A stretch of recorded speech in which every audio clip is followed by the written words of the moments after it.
आज हम एक ऐसी किताब के बारे में बात करने वाले हैं जो पैसे के मामले में एकदम झकास है। जॉर्ज एस क्लासन की लिखी the richest man in Babylon एक ऐसी किताब है जो आपको पैसे के बारे में वो सब सिखाएगी जो स्कूल में नहीं सिखाया गया। ये किताब पुराने जमाने की कहानियों के जरिए बताती है कि कैसे अमीर बनना है और पैसों को कैसे मैनेज करना है। चलो देखते हैं कि ये किताब क्या मस्त गुर सिखाती है जो हमें भी अमीर बना सकते हैं।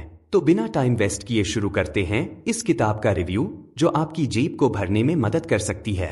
समरी ऑफ की chapters. Chapter the man who wanted gold. इस चैप्टर में हम मिलते हैं बंसीर से जो बेबीलोन का सबसे अमीर आदमी था। उसके दोस्त कोबी और बंसा पूछते हैं कि वो इतना रईस कैसे बना। बंसीर बताता है कि जब वो युवा था तब उसने अरकद नाम के एक अमीर आदमी से पैसे कमाने का राज पूछा था। अरकद ने उसे सिखाया कि अपनी कमाई का 10वां हिस्सा हमेशा अपने लिए बचाना चाहिए। ये पहला और सबसे इम्पोर्टेंट लेसन है जो किताब हमें सिखाती है।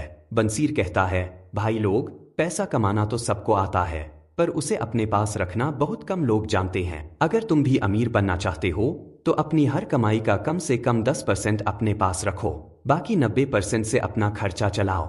Chapter 7 cures for a lean purse. इस चैप्टर में अरकद 7 ऐसे तरीके बताता है जिनसे आप अपनी जेब को मोटा कर सकते हैं। एक, पैसा कमाना शुरू करो।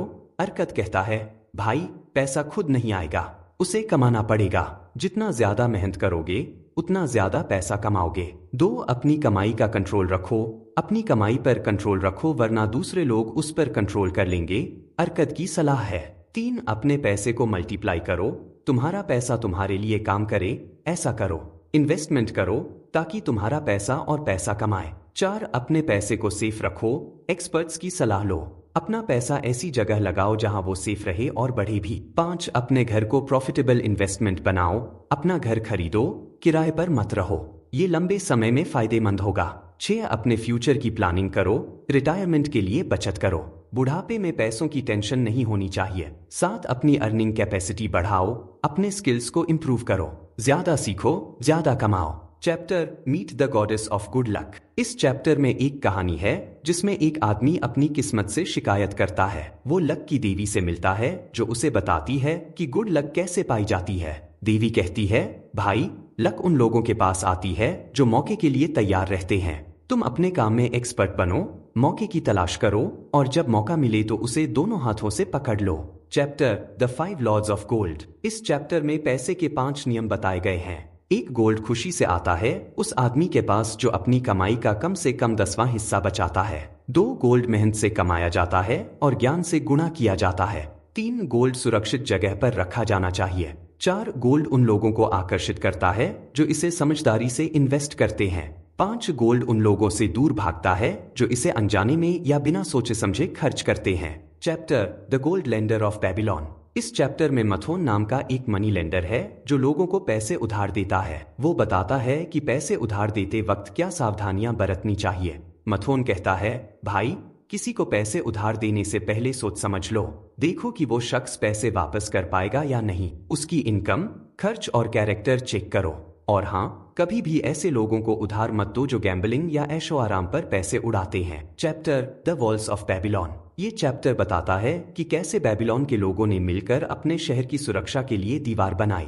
इससे हमें सीख मिलती है कि टीम वर्क और प्लानिंग से बड़े बड़े काम किए जा सकते हैं। किताब कहती है, भाई लोग, अकेले तो हम कमजोर हैं पर जब हम सब मिलकर काम करते हैं तो कोई भी मुश्किल आसान हो जाती है। अपने पैसों की सुरक्षा के लिए भी ऐसी ही प्लानिंग और टीम वर्क की जरूरत होती है। Chapter the camel trader of Babylon. इस चैप्टर में दाबासीर नाम का एक कैमल ट्रेडर है जो गुलाम बन गया था। वो बताता है कि कैसे उसने अपने आप को कर्ज से मुक्त किया और फिर से अमीर बना। दाबासीर कहता है, भाई, मैंने अपनी हर कमाई का 70% कर्ज चुकाने में लगाया, 20% अपने और अपने परिवार के लिए रखा और 10% बचाया। धीरे धीरे मैं कर्ज से मुक्त हुआ और फिर से अमीर बन गया। Chapter the clay tablets from Babylon. ये आखिरी चैप्टर है जिसमें बेबीलोन के लोगों की कुछ कहावतें दी गई हैं। ये कहावतें पैसे के बारे में अच्छी सीख देती हैं। एक कहावत कहती है, बेटा, अगर तुम अमीर बनना चाहते हो तो पहले सीखो कि पैसे कैसे खर्च किए जाते हैं। याद रखो, जो आदमी ज्यादा खर्च करता है उसके पास कम बचता है और जो कम खर्च करता है उसके पास ज्यादा बचता है। इस तरह ये किताब हमें सिखाती है कि कैसे पैसे कमाए जाएं, कैसे उन्हें बचाया जाए और कैसे उनका सही इस्तेमाल किया जाए। ये सब बातें आज भी उतनी ही सच हैं जितनी पुराने जमाने में थी। Analysis the richest man in Babylon एक ऐसी किताब है जो फाइनेंशियल विजडम को सिंपल कहानियों के जरिए समझाती है।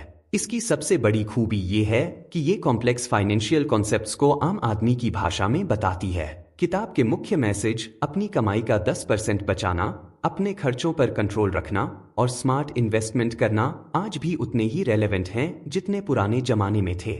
लेकिन ध्यान रहे, ये किताब बेसिक फाइनेंशियल प्रिंसिपल्स पर फोकस करती है, मॉडर्न इन्वेस्टमेंट स्ट्रेटजीज पर नहीं। कुछ लोग इस बात पर सवाल उठा सकते हैं कि क्या पुराने जमाने की ये बातें आज के फास्ट पेस्ड वर्ल्ड में काम आएंगी, लेकिन सच तो ये है कि पैसे के बेसिक नियम कभी नहीं बदलते। इसलिए ये किताब हर उम्र के लोगों के लिए एक मस्त गाइड है जो अपनी फाइनेंशियल लाइफ को बेहतर बनाना चाहते हैं।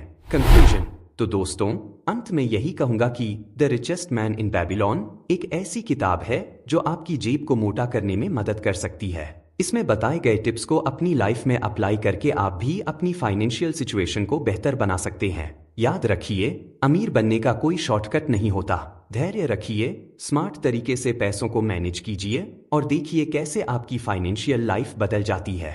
चलो अब जाओ और अपनी जेब भरना शुरू करो।